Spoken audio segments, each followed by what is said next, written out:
Welcome to Mamahood After Trauma, where we stop pretending and heal out loud. I'm Emily Cleghorn, trauma survivor, cycle breaker, and mama rebuilding from the inside out. If you're ready to break cycles, trust yourself again, and rise without shame, you're in the right place. Let's go. Before we dive in, I want to introduce you to something brand new.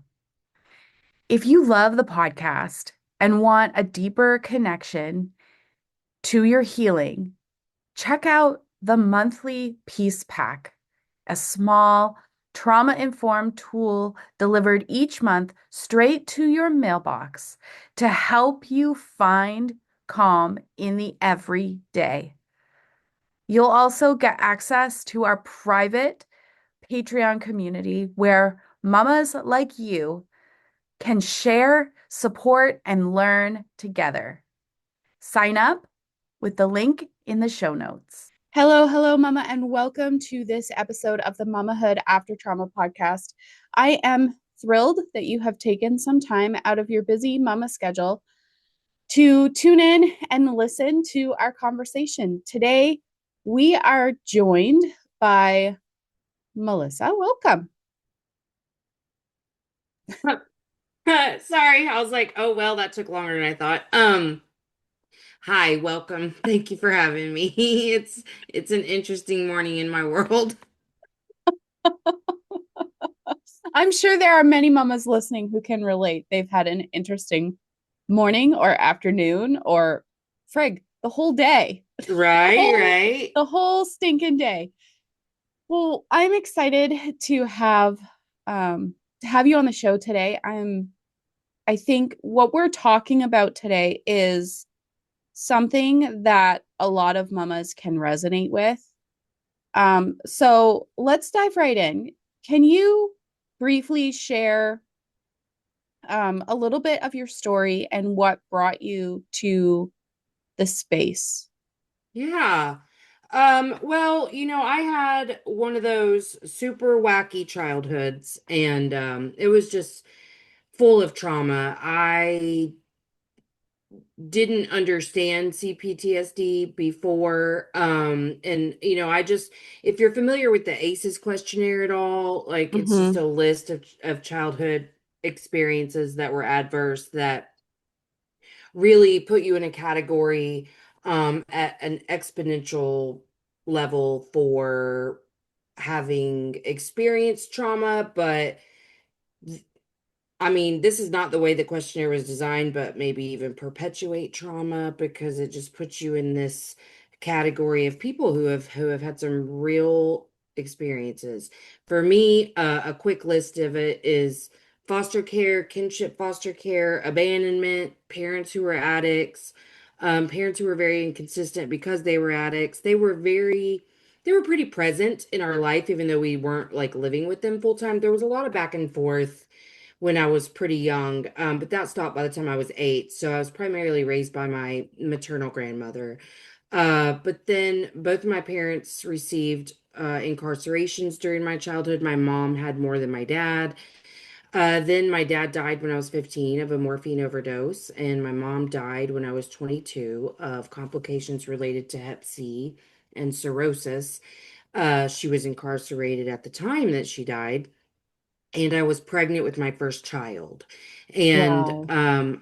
I met my first husband when I was 18 and a half at a time in my life where I truly believed that my childhood did not have an impact on me because I wasn't living my pain out loud the way my siblings were and had been for years. And I was the good girl, the golden child. Mm-hmm. So I just did what had to be done because that's what I was taught to do. Yep. And so when I, moved out the second I could, um, life really started there because I truly didn't have one day of peace from birth to the day I moved out.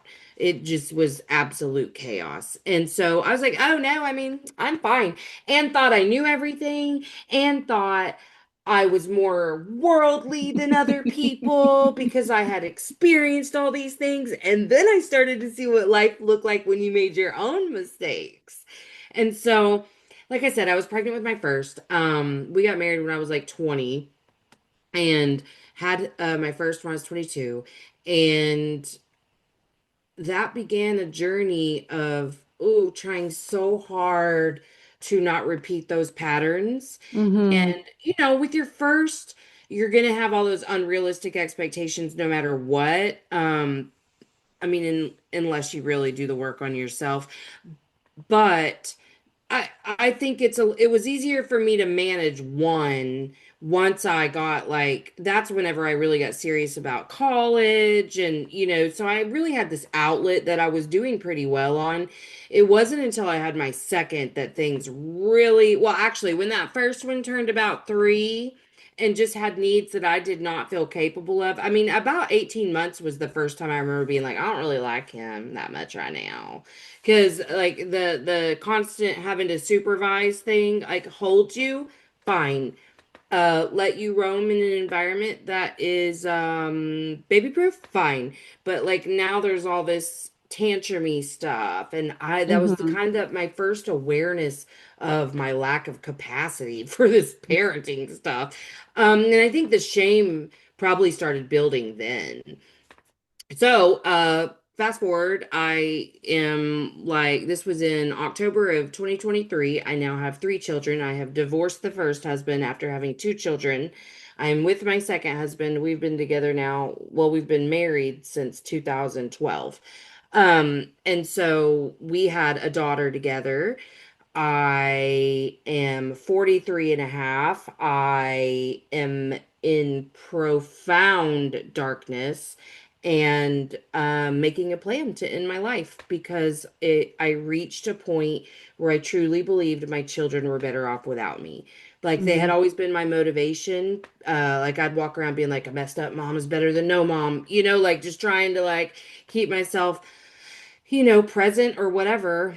But then as the trauma just compounded and the grief compounded and the shame compounded, I just got to a place where I was like, no, I'm really bad at this, like really bad, because I was a very reactive person. I Mm-hmm. felt very much not enough, very much not enough.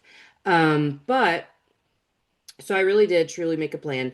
But whenever it came time to like choose when, because God knows I have to overanalyze even when to die. But I started to look, and I was like, oh well, man, my oldest kid's birthday's a couple weeks from now. Like that'd be really rude. And then Thanksgiving, and then Christmas.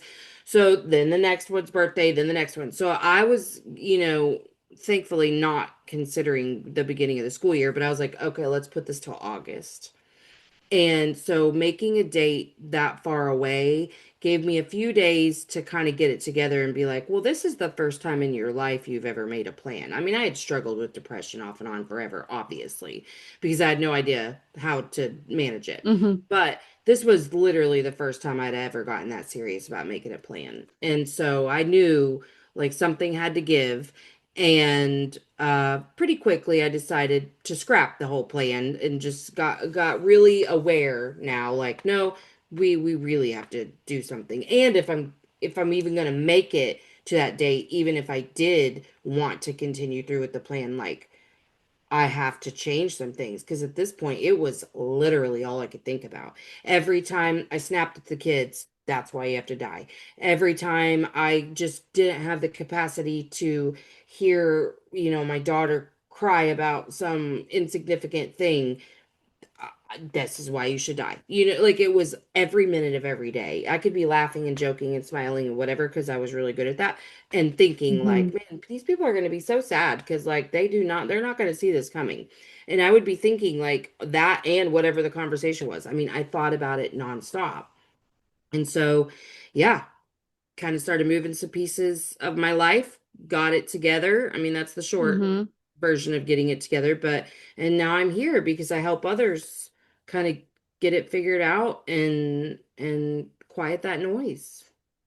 Wow. Thank you so much for sharing your story. And a few minutes ago, when you were talking about the ACEs, and I was thinking back to when my doctor was asking me the questions, I was like, man, yes, yes, yes, yes, yes. And There's this Right. other stuff that's not even included on the ACEs Right. Right. that like it's not a complete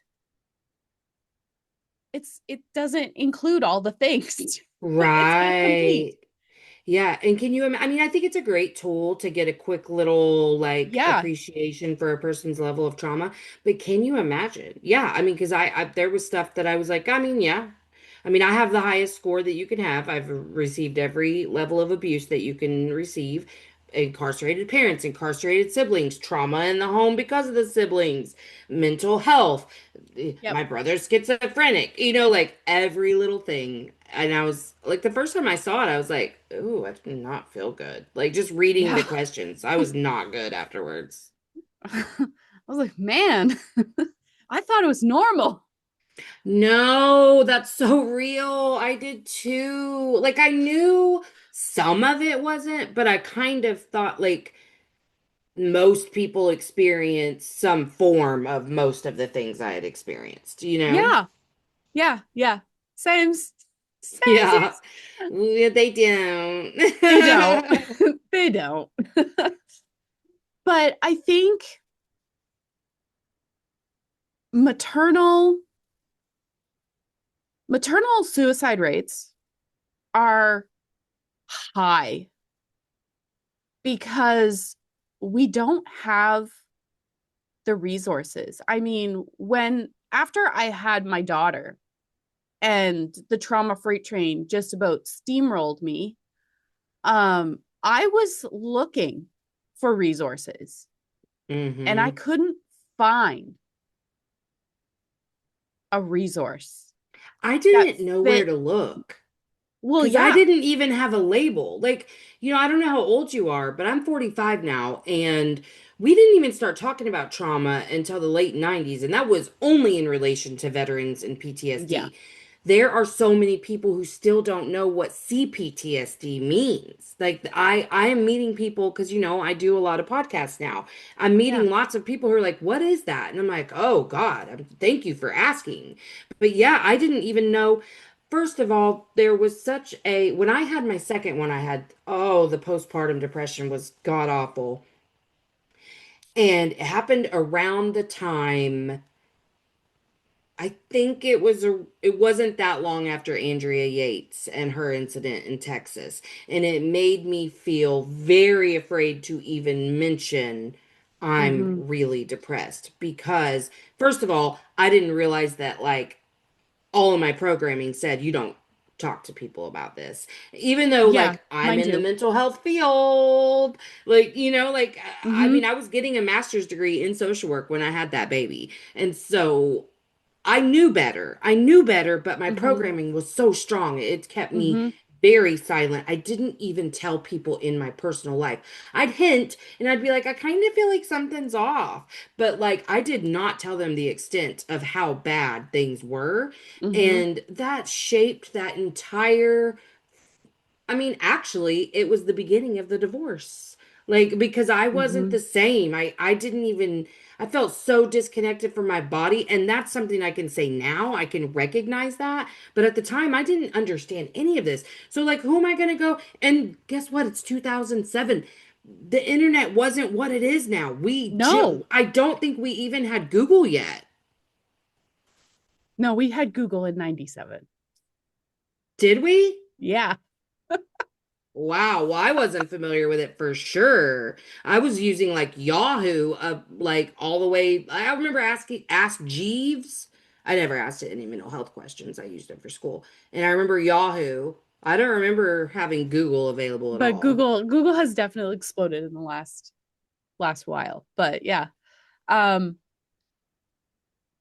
but yeah, the there are there are trauma resources, limited trauma resources, and there are parenting resources, but there are no um, trauma informed parenting resources. Mm-hmm. And that's why I've created the podcast, is because not everyone can has access to a therapist. Not everyone can afford it. And I don't know what it's like in the States right now, because I know a lot of things have changed recently. But in Canada, our provincial mental health systems are failing. The wait lists are way too long.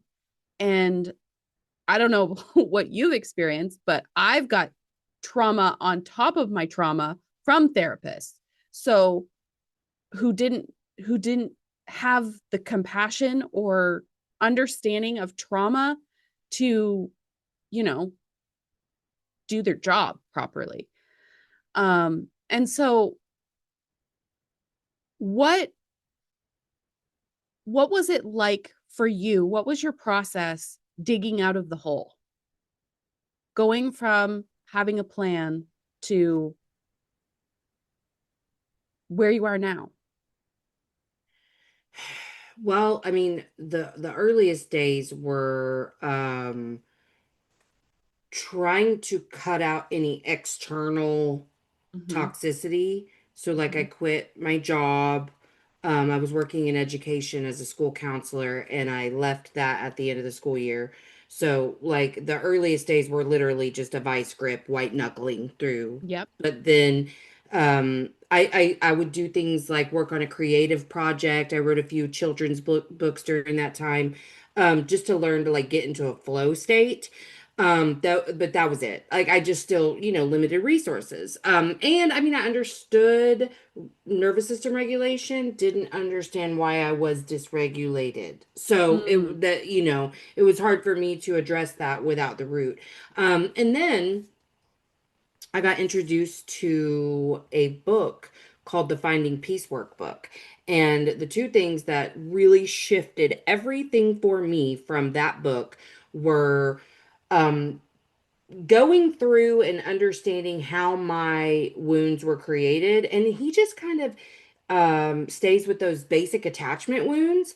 And it works for me because I just realized I have this huge betrayal wound. Yes, I have rejection. Yes, I have abandonment. Those were so obvious, though. Like, I've been dealing Mm-hmm. with those my whole life. I didn't understand my betrayal wound. I didn't understand my neglect wound. And truly, I hadn't ever really even grieved all the losses I had had because I had deaths. That Mm-hmm. was where my focus was. But all the losses of so many belongings from Mm-hmm. moving and doing Mm-hmm. all these things, my mom putting us in places we should never have been in and then having to move out overnight and you lose all of these precious things that mean so much to you working through losses like that.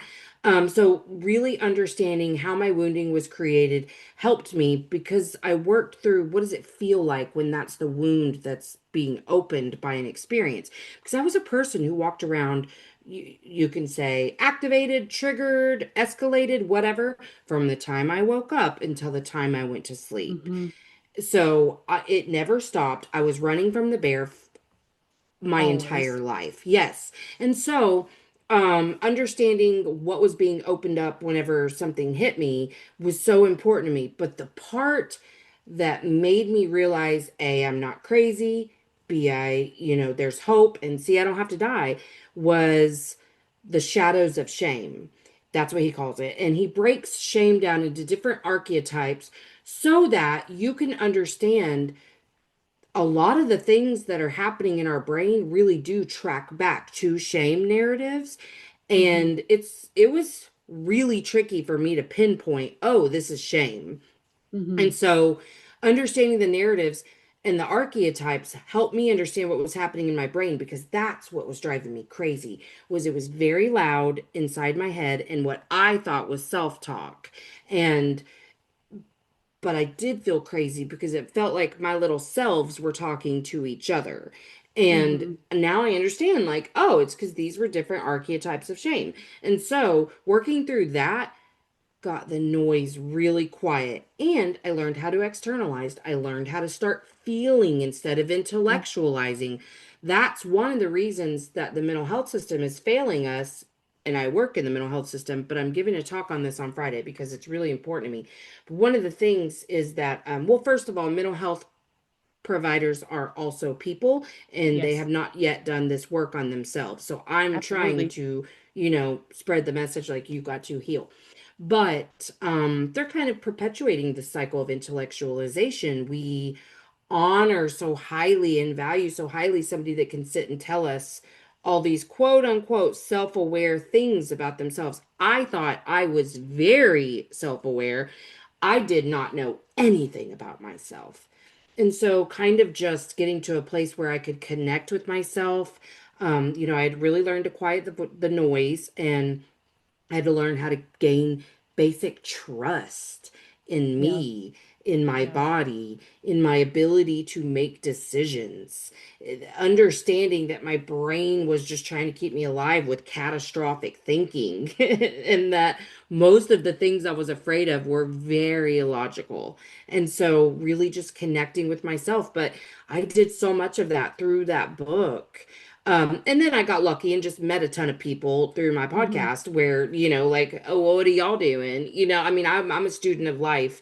I'm never going to quit, evolving. And so I soak it in. Any new tool yeah, that I hear of, I'm just taking it in. But that was really, it was slow and it was steady. But once I understood the shame piece, that was the most important thing I could have ever been taught, because now I just don't talk to myself like that. Like if a yeah, thought like that comes up, I know it's not me. I don't have to entertain it. yeah. And the learning how to identify it is huge. Yeah. That's a huge way to reclaim your power. Yes. And I did. That's a great way to say it, because I truly felt schizophrenic. And what's really sad to me, and it hurts my heart, is because so I do have a very schizophrenic brother, but my mother was also diagnosed with schizophrenia. But the one time that we discussed it, she described it the way I would describe what I was experiencing. Like, Mm, oh, these really mean voices. Like, mhm, but they sound like me. mhm. And I'm like, oh, mama, you weren't schizophrenic, honey. Like, you had so much trauma yourself and you were just Yeah, drowning in shame. And yeah, I mean, it's so generational. yeah, I can look back and see with, like, because my grandma was pretty narcissistic, but I can look back with both of those women and just see the betrayal, that mhm, they had that same wound I did. mhm. And that's why it got passed down. I mean, it's Yep, not that it was just like all genetic. I mean, they did a lot of really crappy things, but I'm just saying, like, it really, I can understand it now, because shame is violent, you know? yeah, yeah, it is. Wow. Um, what are one or two action steps that you would like to leave our listeners with? Well, I would say truly I recommend that book to anyone. The Finding Peace workbook. I would say understanding your shame and getting to the root of it is such a literal lifesaver, because it just really helps you disseminate, like, oh, that's not me. Because when you can connect with who you really are, that's where the magic really happens, because you learn Mhm. that basic trust for yourself. You learn to trust your intuition. And I would say start from the place of understanding that you are never going to be perfect. Mm, Because when I look back at my darkness, I was holding myself to a cross of perfectionism. I mhm, still find ways that perfectionism sneaks into my life on a very daily basis. And I remember thinking that, when I'm better, when this happens, when I get here, this. And it took me a little bit to understand, like, no, there's a lot I like about myself, and I don't have to rip myself apart and mhm. put myself back together as a completely different human to be worthy of this experience, to be worthy of love, to be worthy of belonging, to be worthy of peace. Yeah. I just like I'm worthy because I was born. Inherently on this earth, I am full of all of the worth and value I will ever receive in this lifetime because I exist. And so I think understanding that and that you do not have to change every last thing about yourself. Maybe you need to unbecome a couple of things. Maybe you just Yeah. need to reweave the fabric of who you are just a little bit for your own peace, not because you're a horrible human or a horrible mother. If you're sitting here thinking about how terrible of a mother you are, I can promise you the people who are actual, like, quote unquote, terrible mothers don't think about that ever. You're a Yeah. good mom, you're a normal mom, you just haven't found the right information yet. And so keep going Mhm. and love yourself, figure out a way. Like that's, find your little self-love groups, Mhm. on Instagram. There are so many resources out there now if you know where Mhm. to look. Those Instagram, life coaches, they really do have a lot to offer for free right on their websites. I don't pay for anything. And I just find every free resource that I can. Connect to yourself. Love yourself, and that will shine in everything that you do. Absolutely. And give yourself grace, because if you are in the aftermath of a super traumatic childhood, and like we said earlier, you've endured trauma that's not included on the ACEs score. Mm-hmm. Your nervous system has been living in survival mode, and survival mode is purely about surviving. Right. There's no Of room for feelings course, there. Yeah. of course, you're going to become dysregulated and yell or zone out or numb out or whatever it is that helps your nervous system feel safe, Mm-hmm. because that's all it wants. So give yourself some grace. Understand that you're not a bad mom. You're just triggered and in survival mode. Right. And maybe you just don't recognize your triggers yet. But like Absolutely. It love takes and time to learn compassion them. for yourself, if when you can give that to you, you can give it to anyone. It Yeah. starts with you. So like if yeah, my shame was like literally I can't stand when my daughter just has all these big displays of emotion. But that's because I was never allowed to have Yeah. emotions. And so when I give myself permission to feel, it help and I can stay regulated because hey, us trauma moms, like noises are very dysregulating. That's just Mm-hmm. your brain. It doesn't mean you're bad. You just have to work, in conjunction with your brain. Figure out what your brain likes. You need some headphones, you need some earplugs. What you need, girl, because like that's all It's it okay. is. It's Doesn't mean you're okay. bad. I have misophonia. There are lots of noise. I mean, my kids know, do not eat around me. Like they'll come and, be, what you doing, mom? Get your face away from me. Like they know I cannot handle it. It's food noises and wrappers crinkling. Oh, Can't do it. Can't do it. I mean, it makes me insane. That doesn't make me a bad mom. Doesn't make me a bad no. person. Doesn't make me anything other than I can't stand this. We work around it. It's not that serious. And that's the things Mhm. I assigned so much morality and so much meaning and value to things that didn't need any of that. I just needed to recognize, like, oh, this is a thing. Where does this thing come from? How do I get over this thing? That's it. Yep. That's literally it. You're not crazy. You're not hopeless. You're not helpless. There are tools. You just haven't found maybe all of the ones that work for you. Keep looking, figure it out. It's like you can. So Yep. that it's okay. It's okay that you're not perfect and you don't have every answer. Love yourself, have so much compassion for yourself, and you will be able to naturally, the natural byproduct of that is you can extend that to others. But when I changed, everything around me changed. My little babies changed. I mean, they're not babies anymore. I got a 23-year-old, an 18-year-old, and an 11-year-old, but like everything changed around me. And now they go into the world changed and they help people just based off the things that they have seen, you know? How can our listeners connect with you further if they'd like to do so?